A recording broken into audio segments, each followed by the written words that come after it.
Hi everyone, this is Teacher Momo coming to you from my fifth traveling classroom during my winter vacation.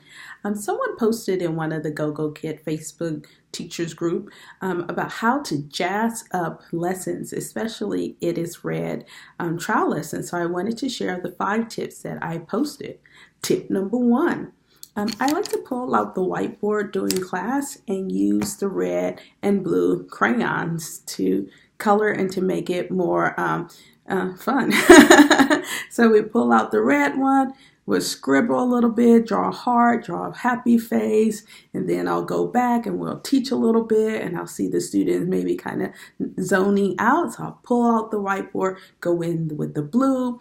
We will color, do a car, do a happy face again, just to show them the colors and have them actually use them. Along with that is tip number 2. I spell the words.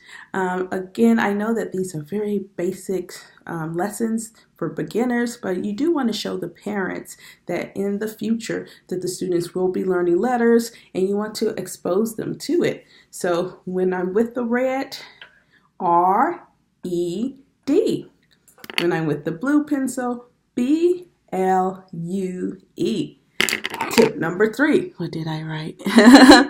Oh, we count the blue fingers. So there's the slide where, pow, there are 10 fingers with blue paint on them.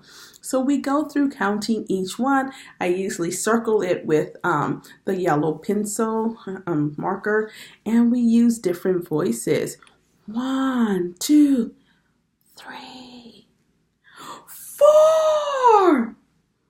And sometimes it takes up to number 6 and I'm counting by myself, but then the student eventually gets into it. And so we count out the rest of the number, commit to counting and just go forward with it. Tip number 4. Oh, I use my red car props. So I've been over my grandma's house and she gave me some of these cars, and the London one, if you follow me on Instagram, I'm always talking about my London goal of spending a year in London as a writer. We pull these out. Sometimes the students will pull out their toy cars and we'll just have a little bit of fun with it. And then I also will pull out the whiteboard again and draw a red car. Again, the main idea for these trial lessons, you want the students to have fun. You want them to be excited about GoGoKid and learning English. Tip number 5. Also, this is a new one that I'm thinking of doing. I have not done it yet. It's Christmas time. There's a lot of Christmas bows. So I thought about putting some in here and pulling them out.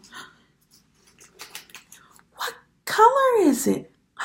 It is blue. Blue? No. Blue. No. Red. So I thought that could be a fun activity if maybe it's getting a little bit boring for the student. You see the students not paying attention, and make it more interactive. I hope these 5 tips will help you jazz up your It's Read class. See you later.